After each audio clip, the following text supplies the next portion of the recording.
So medyo umuulan guys, kaya nag-sweater ako. Kasi medyo malamig. So mag-aalmusal na lang kami on the road heading to Milan or Milano. Ayan guys. And there you go guys, on the road na naman kami, and this time it is going to be a 3 hours drive from Porto Venere to Milano.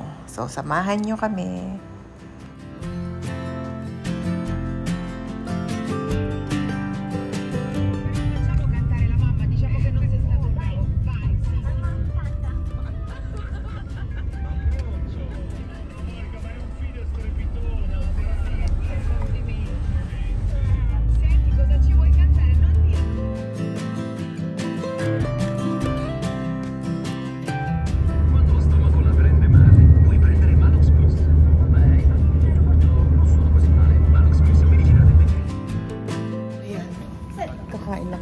Breakfast kami.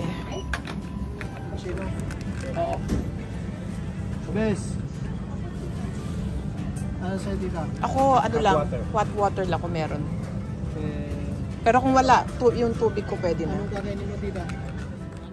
At syempre, kukuha tayo ng croissant for breakfast dahil yun ang pinakamadali. At habang kami po ay nagbabayad, nakita namin ang pagkarami-raming display ng mga chocolates nila. So we can't help but compare yung mga presyo sa US at saka sa Italy. And we find it na mas mura pa ang mga tsokolate sa US. And what I meant is mas mura ang presyo ng mga chocolates of the same brand sa US compared sa Italy. Pero syempre, of course, made in Italy sila. But of the same brand, I find it more cheaper ng mga chocolates sa US. Of the same brand. At ayan ang napili natin, pistachio flavored na croissant. Scopri le nostre offerte speciali. E il kit trattano una chita 18 volt con 74 accessori. Dapat tita, binibidyo mo na yan, no? Ito, nakabidyo na.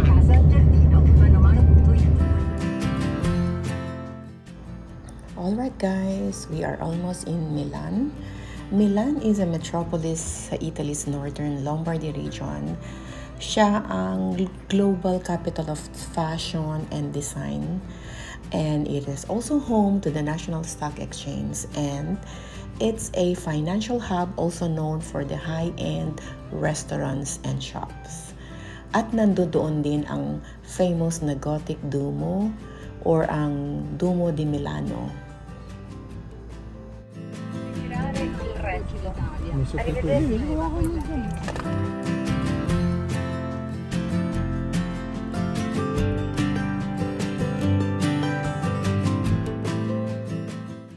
And finally, nandito na kami sa Milano at ayan po si Apa, may hawak na pagkalaki-laking chips. Hinihintay namin si June while he is parking the car dito po kung saan kami nakakuha ng Airbnb.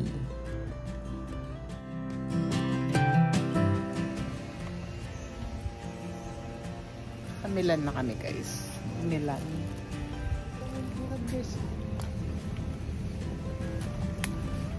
Pipili kami ng ticket. Magbabas kami papuntang sentro ng Milan. Kasi yung Airbnb medyo may kalayuan. So ayun guys. Walking kami.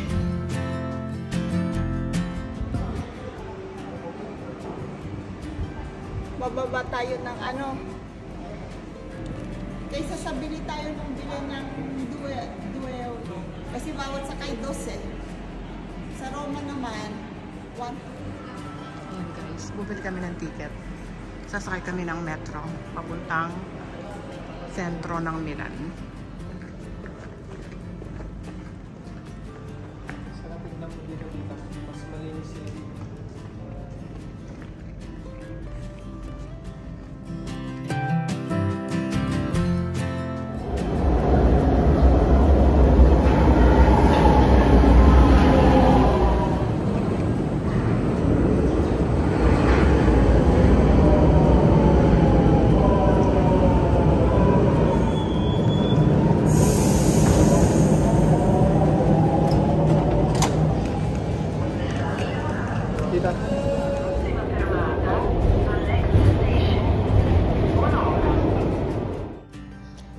finally guys, ayan, nandito na kami sa sentro ng Italia.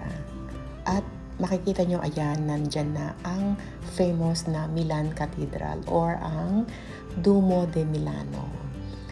Milan Cathedral or ang tinatawag nilang Metropolitan Cathedral Basilica of the Nativity of Saint Mary siya po ay ang Cathedral Church of Milan sa Lombardy, Italy, kung saan siya po ay dedicated to the Nativity of Saint Mary. And it is also famous for its contrasting styles such as the Romanticism, the Gothic Revival, and the Gothic Flamboyant, which display the work of various art legends from different generations. Duomo Milan is famous for its collection of 4,000 statues, gargoyles, and figures.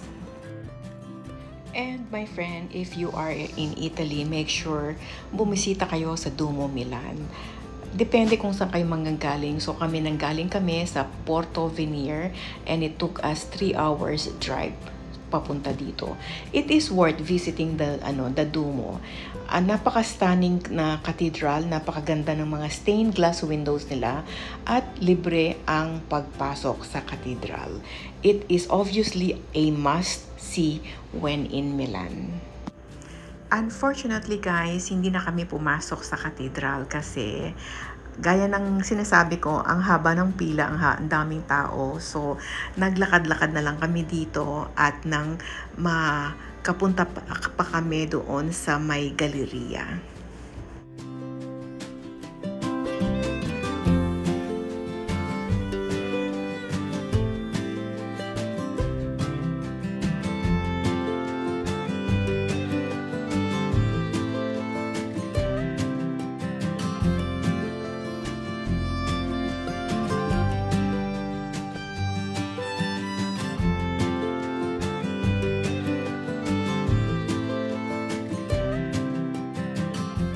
And next to the Duomo de Milan ay ang famous na Galleria Vittorio Emanuele.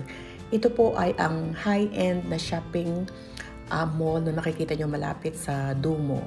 Dito nyo makikita ang mga famous stores such as Prada, si Gucci, and of course si Louis Vuitton nandito rin. At kayo po ay masusurprise din kasi makakakita rin kayo ng McDonald's dito.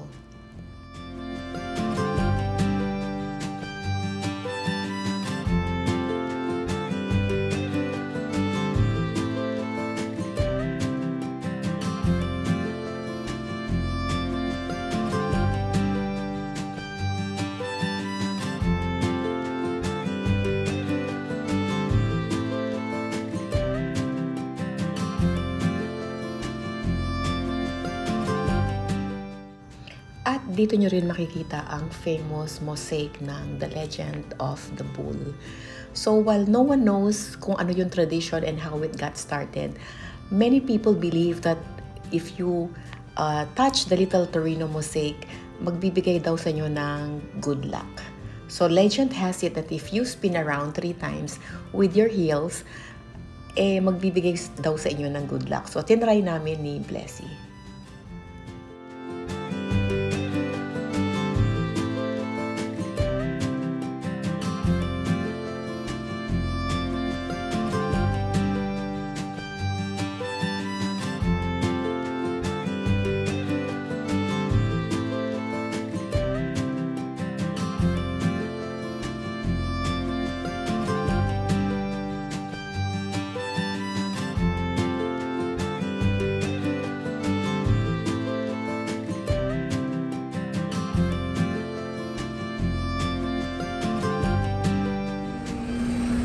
Dietro questo edificio c'è una piazzetta, Piazza Diaz, dietro quella piazzetta. Quindi facciamo entrare sulla Esatto, destra. di là.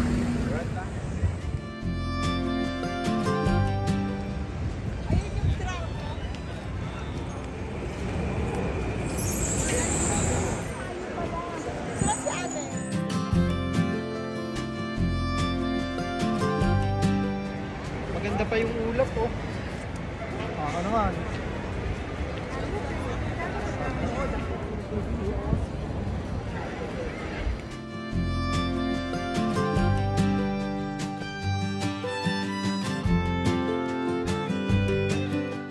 At ayan guys, sa kakaikot namin, guess who we saw?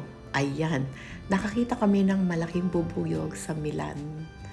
At syempre dahil sabik na kami sa mga pagkain Pinoy, dito na lang kami kakain. At nang matikman kung ano bang lasa ng malaking bubuyog dito sa May Italia. So ayan.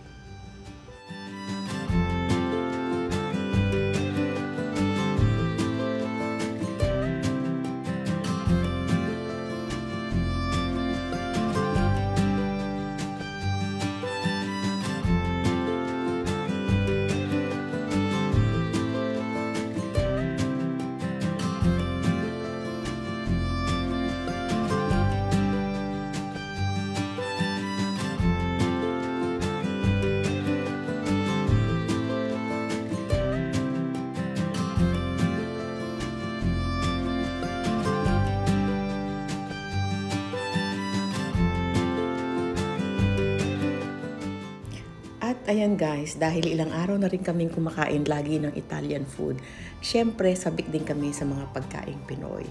At kami po ay hindi nabigo dahil pagkasarap-sarap ng Jollibee after ng ilang beses ka nang hindi nakakakain ng Jollibee.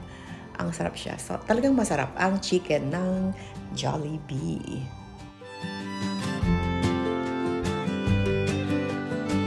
So ayan guys, tapos na kami, busog na kami. So, bye Jollibee. And guys, nagtatanong kami kung paano bibili ng ticket papuntang Venice. So, May linya? Anong sasakyan nila? guys, pupunta kami sa baba. I mean, hahanap kami ng magtatanong kami ng ticket para train para sa Venice. Kasi nandito na rin lang kami. So, we might as well. Starbucks? Oo.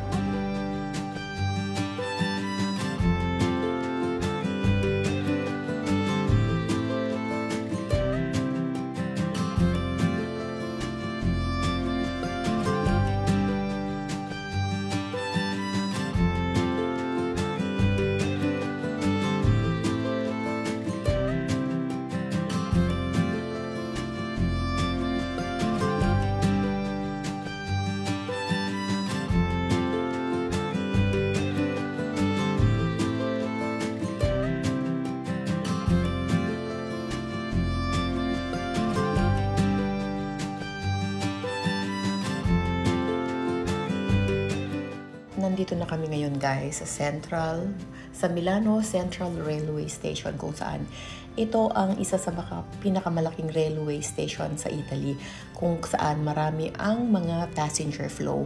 And next to it ay ang Starbucks Reserve Roastery ng Milano. Ayan. Pagkalaki-laking Starbucks nito guys at dito makikita nyo may machine sila kung saan pinaprocess nila yung coffee.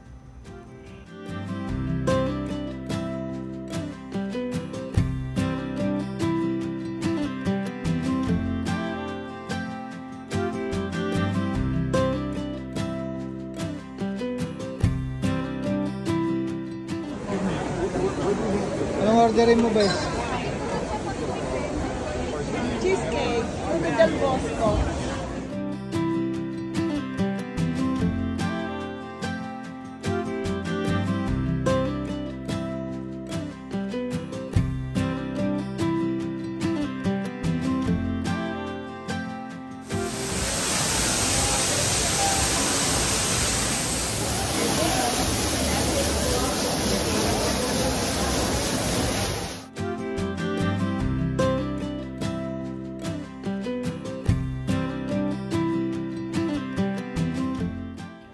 Guys, total nandito na rin lang kami at dahil kami po ay pagod na pagod sa paglalakad, kami muna ay magko-coffee at mag-merienda dito sa Starbucks.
And there you go guys, andito naman kami sa Castello Sforzesco, if I said it correctly. If not, excuse me. So anyway, ano ba ito? Ito ay medieval fortification located in Milan. Sa Milan pa rin ito kung saan it was built in the 15th century by Francesco Sforza, ang Duke of Milan. At ito po ay extensively rebuilt by Luca Beltrami noong 1891 hanggang 1905, and it now houses several of the city's museum and art collection. And that concludes our day trip sa Milano, sa Central Milan, courtesy ng lovely host namin na si June and Blessy Presto ng Rome, Italy. Sila po ang aming lovely host. Sila ang gumawa ng itinerary and everything. Kung ano ang pupuntahan namin. Thanks to June, siya po ang nag-drive sa amin. And of course, si Blessy na napakagaling na tour guide. So sila ang nag-alaga sa amin while we are in Italy.